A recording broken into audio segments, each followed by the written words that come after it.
in this particular reading, magnified by the Whispers from Eternity that Matthew chose to read us also. Because what you have, first of all, is you have the essence of betrayal epitomized by Judas. In fact, his very name has become a noun, which means one who betrays. You Judas, you'll say to someone, which simply means, you don't have to explain it, that somehow you've betrayed me, you've been disloyal to me, you've betrayed your ideals, whatever it might mean. Swamiji doesn't include in this reading, but it needs to be said when we have any discussion of Judas, that you have to add Paramhansa Yogananda's statement about what happened to Judas afterwards. Now, of course, we know what happened to Judas immediately afterwards. Once Jesus was arrested and taken away and crucified, Judas saw what a horrible thing he had done, and he went and hung himself.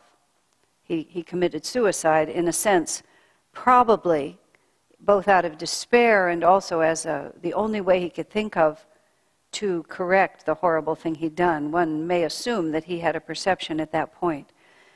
Because you do have to realize, you have to start with this, that Judas was one of the 12 chosen disciples. And you also have to know that at the night of the Last Supper, Jesus knew that Judas was going to betray him. He knew what was coming.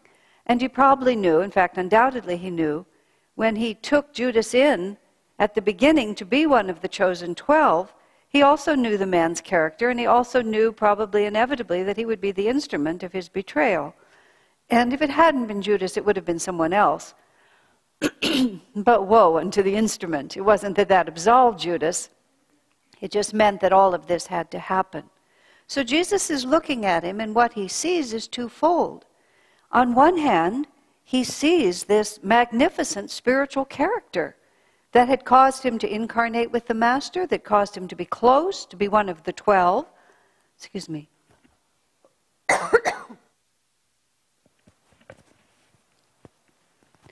And at the same time, Jesus saw in him this terrible potential to allow his own egoic perception of reality to pit himself against the Master and then do this deed which has been the black mark in all of history, this action that took place.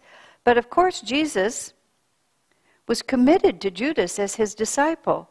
If a master only takes disciples who have it already all worked out, I think a lot of us would probably not have gurus, but the gurus wouldn't have a lot of disciples. Swami Kriyananda put it more lightly, not in such a serious way, but he said, if I expected perfection of my friends, I would have very few. If a guru expects perfection of his disciples, what is the point of being a disciple? What is the point of having a guru? I mean, every one of us finds ourselves a mixed bag of qualities, to say the least. We all have sterling aspects to our nature, and then parallel to that are what you might call the remedial areas, the part of us that just haven't really gotten with the program like this half has. And merely because there's parts of our nature that are still wrapped in endless veils of confusion and delusion, it doesn't in any way take away from what we have accomplished. And one of the great misunderstandings of personal development is the thought that what we should do is that we should constantly look at what's wrong with us and just keep our attention on what's wrong with us, whereas in fact, the way we actually expand spiritually is to take that which is moving toward the light and push it even faster toward the light.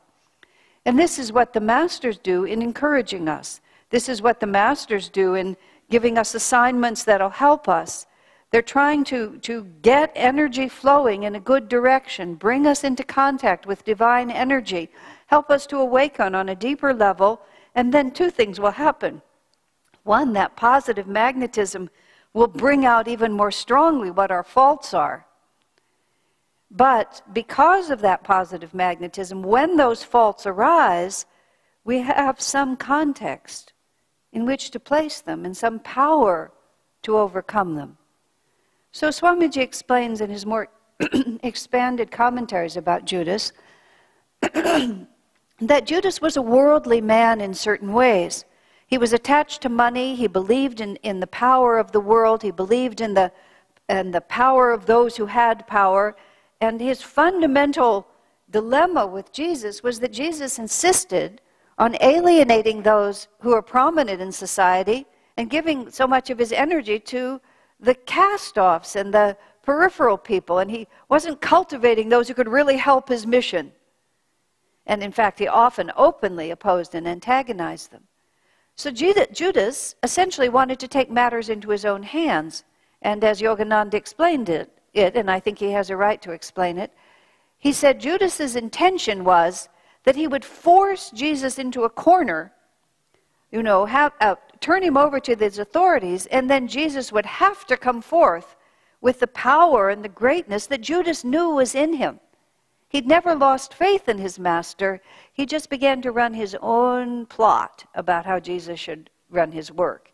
And that was illustrated by this point. Here is this woman, Mary, pouring out this ointment at Jesus' feet, wasting all this expensive, money-oriented thing. But what Judas was saying is, I know better than you how your mission should be carried out. And he started taking a course to teach his master. Always a dangerous proposition. And then what happened, though, was something Judas never anticipated, which when Jesus was arrested and tortured and taken to be crucified, Jesus just let it happen, which was absolutely the last thing that Judas thought would occur. He thought he was going to manipulate Jesus into doing what he wanted him to do, but Jesus would have none of it. And that's why immediately after Judas hung himself, because it had all gone so horribly wrong. Now, Paramhansa Yogananda says that death is not the end, of course, that the individual soul and even the ego itself withdraws from the body, but delusion is not overcome merely by the death of the body, and those contradictory forces within Judas, which is his great divine nature and his flaws, remained in the egoic form of the astral body.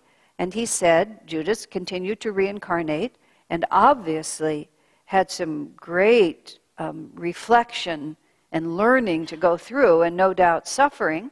But 2,000 years later, Yogananda said, Judas was born in India, and Jesus asked Sri Ramakrishna, who was incarnate at that time, also an avatar, to take care of Judas and to liberate him. So 2,000 years after he was Judas, he was an Indian disciple in the late 1800s, living even into the 1900s. And Yogananda said, I knew him, because he lived in Calcutta.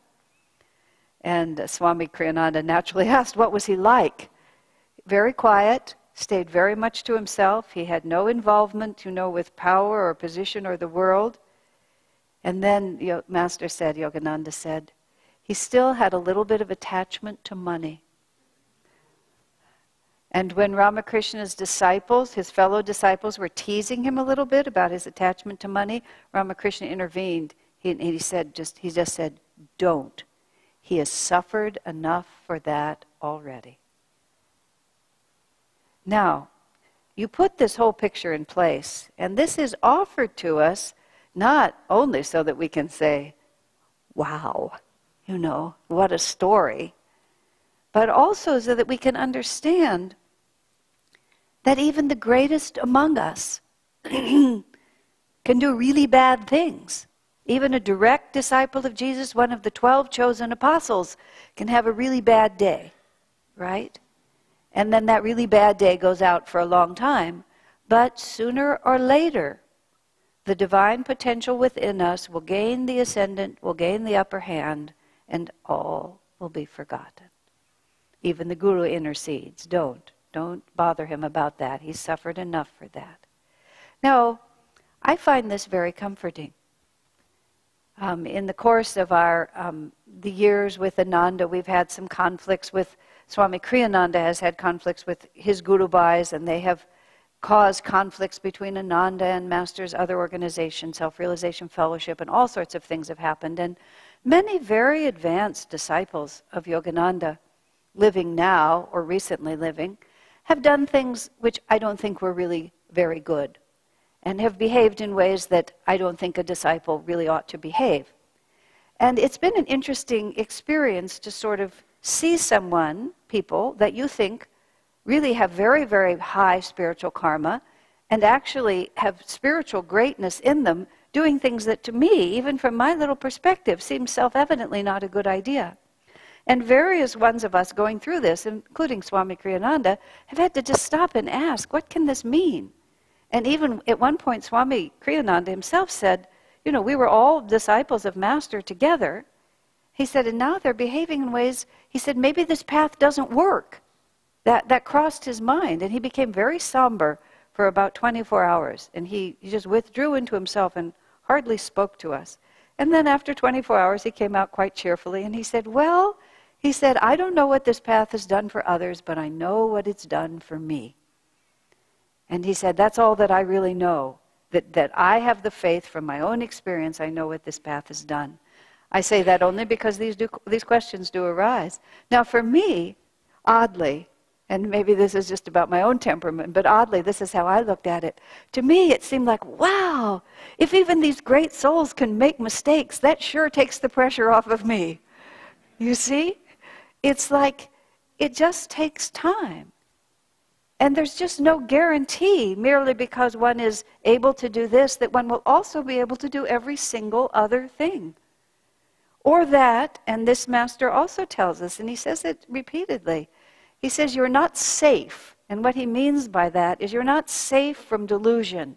You're not safe from spiritual misunderstanding. You're not safe from getting lost in the miasma of your own desires until you have Nirvikalpa Samadhi. Nirvikalpa Samadhi is the absolute highest state of cosmic consciousness from which there is no chance of falling. Just before Nirvikalpa Samadhi, there is Sabbakalpa Samadhi. Now, I can't explain any of this in great detail because these are not things I really know. But Sabbakalpa Samadhi is considered to be an extremely advanced state, but even from that, if one is not careful, little delusion can come in.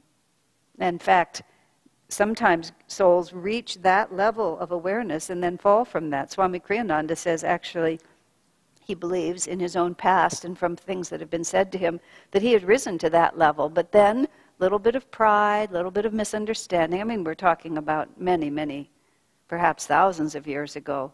But then you fall from that. But Master also said, if you fall from such a high state, you quickly recover. Because, of course, you have tremendous spiritual power. And also, you perceive. As soon as you perceive what you've done, then you're eager to get back into alignment. So this understanding not only of how we advance spiritually, but also how we fall, and how common it is to fall, and how completely irrelevant it is that we fall, is absolutely essential to success on the spiritual path. Because the way we deal with our failures, the way we deal with the horrible revelations from time to time of everything that's wrong with us, and this is what David was reading. We can look at ourselves honestly without self-justification, but without condemnation. That's the beautiful and important part of it. Because, like, what do you expect? In my book about Swami Kriyananda, I told a story of a friend of mine, and she was a little bit inclined to be moody, and she had done something, as I recall, it was pretty dumb, whatever she did. The details of it escape me, but the consequences were not only did she create difficulty for other people, but she also put Swami Kriyananda in a very difficult position. And he had to, he was sort of, she set him up so that he was in a difficult position vis-a-vis a few other people, and it was a bad scene. It was not small, it was a mess. But, you know, these things happen, and we all went on. Swami worked it out, we all went on. Nobody died, and even if they had, people just die. You just go forward. Anyway, but about a week later, she was still moping around. And Swamiji, noticing her unrelenting bad mood, said, "What's wrong with you?" "Oh," she said, "I just feel so terrible about what I did." Swami's response, she expected, you know, something different, but he said, "What an egoist," like that. How egoic. And it was like her first response was, well, I'm not being egoic. Look how unhappy I am. You know, look at me. I'm doing nothing but cast dispersions upon myself. My head is covered with dust, see? But he said, you're so shocked that you made a mistake that even a week later you can't cope with it. You know, like, who do you think you are? He wasn't that rude. I'm being more rude than he was. You know, but that's like, who do you think you are? Did you believe that you were Jesus Christ himself, and now you're so disappointed to discover that you're not because you're capable of stupidities? You see how interesting that is? Egoism is being self-centered, making too much of oneself. And one way we make too much of oneself, in a very reverse sort of way, is that every time we uncover any little shortcoming, we decide we have to worship it. Or we're so shocked we have to spend years just processing the fact that I'm not perfect. But what that really is that the whole life just revolves around me, me, me, me, me, me. Like that song of Swamiji's, the one called No More Boxes, and the chorus is I, my, me, mine. And they'll have all these singers, and they're all singing 4-part harmony, and the words are I, my, me, mine, I, my, me, mine. And it's very completely charming. But what it really is talking about is this tendency. And whether we consider ourselves to be the best or the worst, both of it is just an aberration of the ego. Because, you know, the bad news is we're neither the best nor the worst. What we are is just kind of in the lumpy middle. I think that's the hardest thing for people to accept, is that we're just ordinary. You know, we're just really not notable really in either direction, which is really quite disappointing. You know, we just are.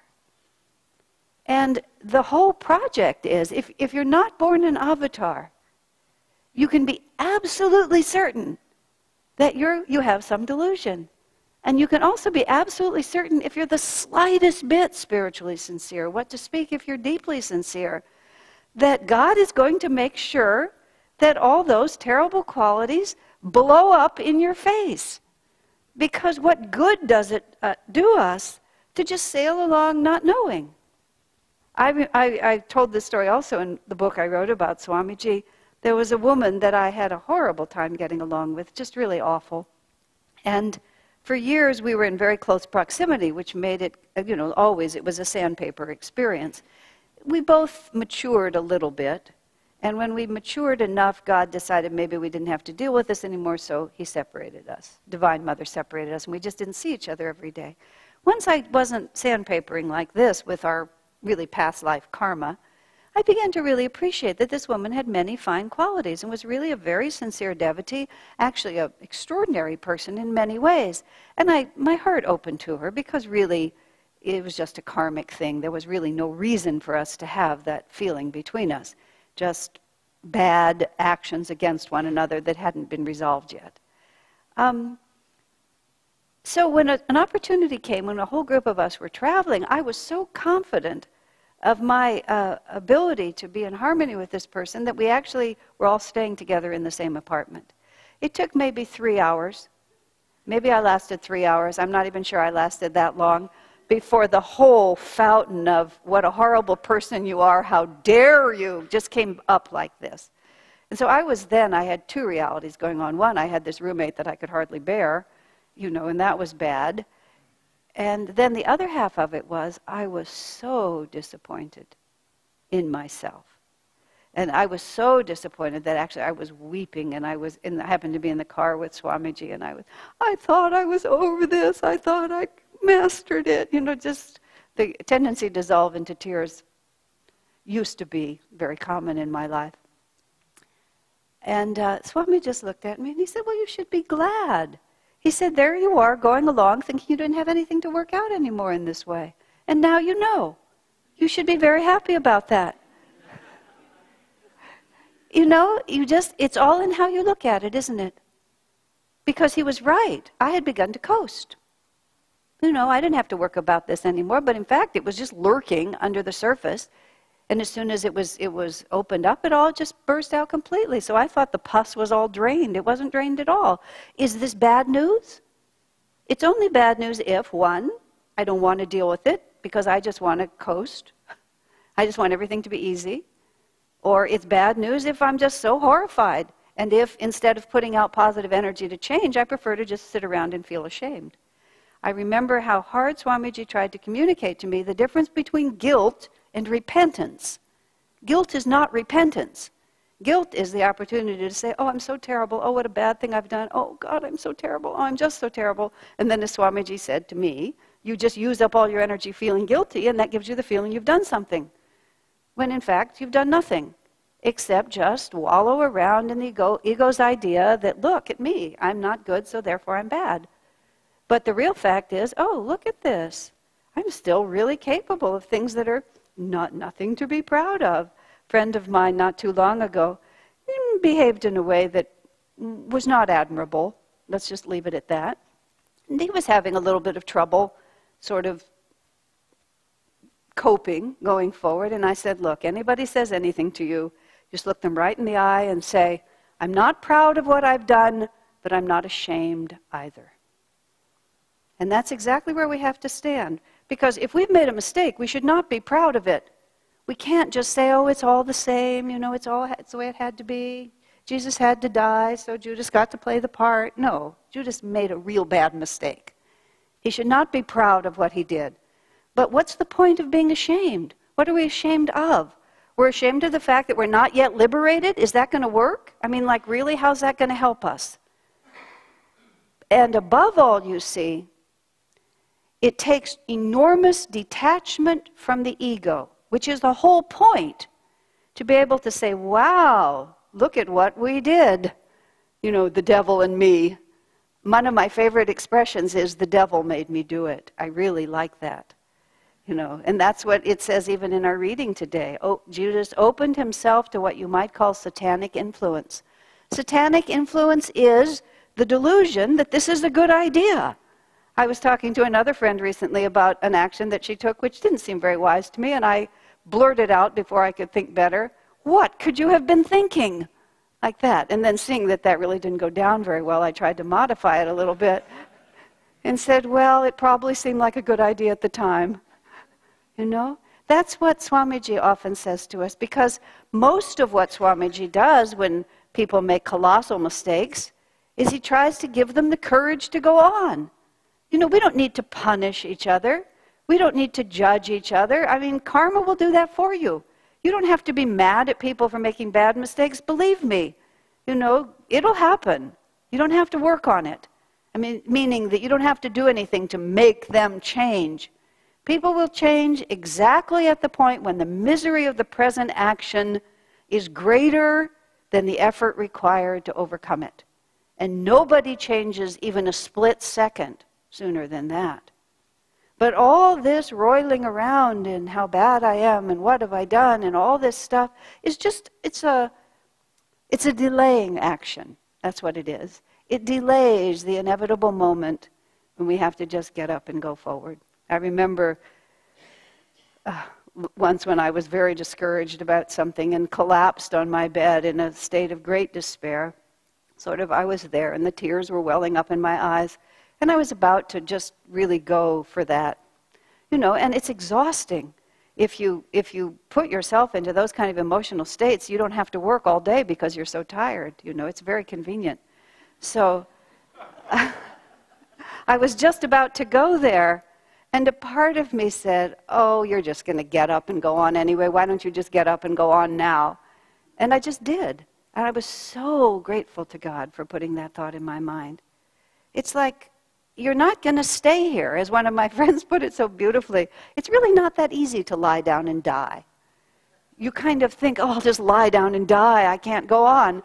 So you lie down and die, and then you get hungry, and then your back hurts. And, you know, then your friend calls and wants to go to the movie. I mean, something happens, and you get up. You don't just lie down and die. So it's just a question of how long do you want to lie there hoping to die before you get up. And that's where the real enemy of spiritual life is not, you know, theft, greed, lust, all the things that you can list up. And those are like nothing to be proud of, believe me. Attachment to money or power, all the things that we were talking about with Judas, they're nothing to be proud of. But the real enemy is shame. Because that's the one that causes you to hide from God. And you think God hasn't seen it all, really? Once in the midst of all that controversy that we were having, I was speaking of earlier with Swamiji and so on, and a lot of people were just really attacking Swami Kriyananda at that time. It was a legal case, and it was really ugly. And one day Swami just had enough. And he was in our house at that time, and he went upstairs, and he was just sitting in the dark. I went up to the room, and he was just sitting in the dark with his arms folded, he was having it out with God, I think. Sort of walked in and walked out. I decided this was not my moment. Later he just said to Babaji, "Why are you letting these people treat me like this?" I mean, those thoughts arise. God is in charge. Why is he letting this happen? And then he said, Babaji's inner voice came and said, "They're all my children." Isn't that a remarkable thought? They're all my children. I don't like how he's behaving. Do you think Judas belonged less to Jesus merely because he was so attached to money and power that he did the wrong thing? Think about the word unconditional. We talk about God's love being unconditional. That is such an extraordinary thing to meditate on, unconditional. That means there's absolutely nothing. There are no conditions to that love. There are no conditions to that commitment. And again, do you imagine that the Master can't look into our hearts and know everything that's there? Do you think he cares? I mean, I care, you care. We're very small-minded. We're small-minded about each other, and we're small-minded about ourselves. Thank God, God isn't. Right? Because it doesn't really matter what we do. The only thing that matters is what we do next. Do you see? What do we do next? And part of the spiritual path is having that faith that even though I've made a mess, even though I've done the wrong thing, even though I have a lot of work to do now, because don't think that God's unconditional love doesn't mean that you have to make up the distance that you've sunk. If you've dug yourself a great big hole, you have to crawl out of it.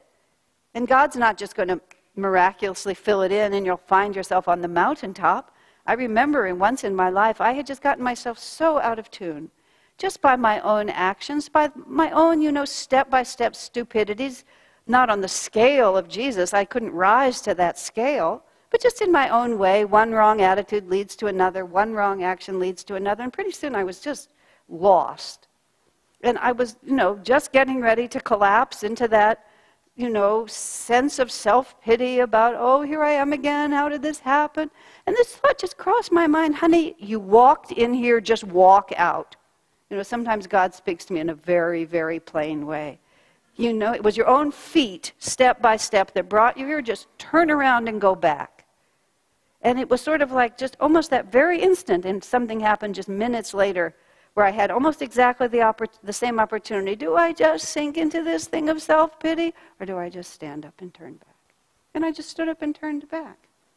And looked everyone in the eye, above all, looked myself in the eye in the mirror and say, I'm not proud of what I've done, but I'm not ashamed either. And I love, Swami Kriyananda has a marvelous comment when things happen. He says simply, these things happen. I love it. It's filled with compassion. There's so much wisdom behind it. These things happen. It's a mixed bag of a world. That's why we're here, friends. If we were too good for this planet, we'd be adorning another. If we were beyond all delusion, we wouldn't be here either. So these things happen, and all that matters is what happens next. And it's so important on the spiritual path, right from the start. Some of you are old hands at this, some of you are brand new. But the way you deal with difficulties and failure, the single most important thing, no, I won't say that, one of the most important things on the spiritual path is just getting yourself oriented, developing the ability to deal with disappointment and failure. Because it will happen, and if you've got, you need to practice also when it's easier. When little tiny things happen, just treat them as if they were huge and act with full energy and get those muscles going. So when the really big things happen, you can move also, without self-justification, without shame, without deceit. Just a simple matter of, well, I walked myself into it, now I'm going to walk myself out of it. And this is who I am, and this is the material we have to work with. Swami Kriyananda said so sweetly once, people imagine that they're going to become saints out of something that isn't already in them. We become saints out of whatever we are. And we just gradually keep polishing that particular group of realities until we've polished all the edges off of them and they're revealed to be what they really are, which is true gold. And in the meantime, we just follow out all these little paths. You know, spiritual community in this sense is a tremendous benefit. One, because we can be supportive of each other. Two, because we get to watch each other and we get to have the opportunity to find out what we judge and therefore what's inside of us and therefore what we have to watch out for. Also, because we get to discover that even among our friends, friendship can be unconditional. I found one of the ways I got out of my own self wrong attitudes a lot was I just treated myself like one of my friends. I had a particular friend at that time that for reasons unknown, there was nothing she could do to separate herself from my heart. So every time I did something wrong, which I thought was immediate cause to separate myself from myself, I just pretended she had done it. A little bit crazy, but it worked. I pretended instead of me bringing to me what me had done, she brought to me what me had done.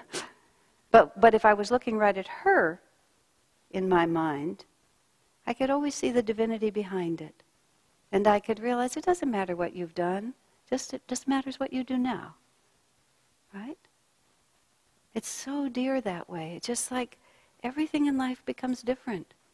And we actually become like Divine Mother really is. We have to meditate so deeply on this that we can never forget. Divine Mother loves us unconditionally. Just imagine that.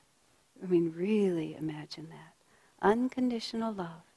The Guru has accepted us unconditionally. God's blessings are there. Guru's blessings are there. The only thing missing is our own blessing of ourselves. Offer that in, and infinity becomes our reality. Bless you.